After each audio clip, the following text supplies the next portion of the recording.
কৃষক গণেশের স্বপ্ন ছিল মেয়ের বিয়ে হবে গ্রামের সবচেয়ে সুন্দর আয়োজনে। এই বছর ভাগ্য যেন তার পক্ষে দাঁড়ালো। ফসল হলো রেকর্ড পরিমাণ, বাজারে পেলেন ভালো দাম। গণেশ নিজের হাতে বানালেন রঙিন প্যান্ডেল, আলো ঝলমলে সাজসজ্জা।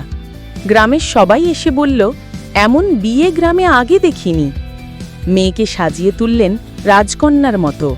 বিয়ের দিন বাজল ঢাক ঢোল, সবাই নাচল আনন্দে। বিদায়ের সময় গণেশের চোখ ভিজে গেলেও মনে ছিল এক অদ্ভুত তৃপ্তি।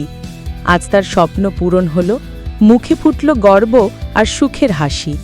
বিয়ের পর নতুন জামাই প্রথমবার শ্বশুরবাড়ি এলেন। গ্রাম জুড়ে হলো হাসি ঠাট্টা। ছোট্টরা মজা করে জামাইয়ের জুতো লুকিয়ে রাখল। গণেশ নিজেই হেসে টাকা দিয়ে জুতো ফিরিয়ে আনলেন। খাওয়া দাওয়া শেষে সবাই মিলে গান ধরল। কৃষকের মুখে তখন এক প্রশান্তি, যেন তিনি শুধু মেয়েকে নয়, পুরো গ্রামকে খুশি করতে পেরেছেন। সেই দিন রাতে আকাশ ভরা তারা দেখে গণেশ বললেন, এবার আমি সত্যিই সুখী।